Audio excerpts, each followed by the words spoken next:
আজ আমি আপনাদের আলু দিয়ে তৈরি হয়ে যাবে খুবই কম সময়ে মুখরোচক চটপাটা অসাধারণ স্বাদের একটি রেসিপি করে দেখাবো। আজ আমি আপনাদেরকে জিরা আলুর রেসিপি করে দেখাবো। এটা তৈরি করা খুবই সহজ, ঘরোয়া সামান্য কিছু উপকরণ দিয়ে এটা তৈরি হয়ে যায় এবং খেতে হয় অসাধারণ। আর তৈরি করতে ম্যাক্সিমাম 10 to 15 মিনিটস টাইম লাগে। আর এটা আপনারা ভাত, রুটি, লুচি, পরোটা যে কোনো কিছুর সাথেই খেতে পারেন। So welcome back to my channel Koel's Bong kitchen. আশা করছি সবাই খুব ভালো আছেন, সুস্থ আছেন। তো চলুন আপনাদের সকলকে সাথে নিয়ে আজকের রেসিপিটা আমি শুরু করে দিই।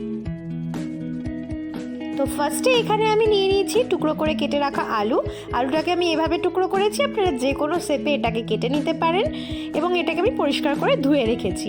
আর এখানে একটা কড়াই বসিয়ে তাতে খুব সামান্য পরিমাণে তেল অ্যাড করে দেব, এই 1.5 টেবিল স্পুন মতো সর্ষের তেল।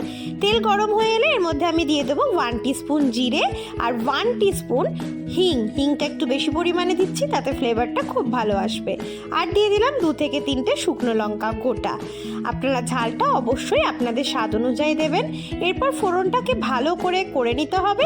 যখন এটা থেকে খুব সুন্দর একটা স্মেল বেরিয়ে আসবে তখন এর মধ্যে টুকরো করে কেটে রাখা আলুগুলো আমরা অ্যাড করে দেবো।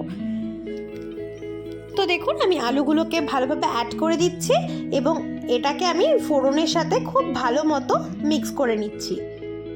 এভাবেই আমি আলুটাকে কিছুক্ষণ ফ্রাই করে নেব। এরপর কিছুক্ষণ নাড়াচাড়া করে এর মধ্যে আমি দিয়ে দেব মটরশুঁটি। আপনাদের কাছে যদি মটরশুঁটি অ্যাভেলেবেল না থাকে আপনারা নাও দিতে পারেন, স্কিপও করতে পারেন, এটা সম্পূর্ণ অপশনাল। তো মটরশুঁটিটা দেওয়ার পর আমি এতে দিয়ে দেবো 1 টিস্পুন মতো নুন। নুনটা আপনারা আপনাদের স্বাদ অনুযায়ী দেবেন। দিয়ে দেবো একটু কাশ্মীরি রেড চিলি পাউডার, এটাও অপশনাল, জাস্ট কালারের জন্য। দিয়ে দেবো 1 টিস্পুন হলুদ গুঁড়ো। দিয়ে দিচ্ছি 1 টিস্পুন ভাজা মশলা মানে গোটা জিরে, গোটা ধনে, গোটা শুকনো লঙ্কা, গোটা গরম মশলাকে একসাথে ড্রাই রোস্ট করে গুঁড়ো করে রাখা সেই মশলাটা আমি দিয়ে দিলাম 1.5 টিস্পুন। দিয়ে দিচ্ছি 1 টিস্পুন জিরের গুঁড়ো আর দিয়ে দিচ্ছি 1 টিস্পুন ধনের গুঁড়ো। আর দিয়ে দিচ্ছি আমি 1 টিস্পুন মতো মৌরি গুঁড়ো। এরপর সম্পূর্ণ গুঁড়ো মশলাগুলো অ্যাড করে দেওয়ার পর আলুর সাথে খুব ভালো করে মিক্স করে নিতে হবে এবং বেশ কিছুক্ষণ ফ্রাই করে নিতে হবে 5 মিনিটস মতো।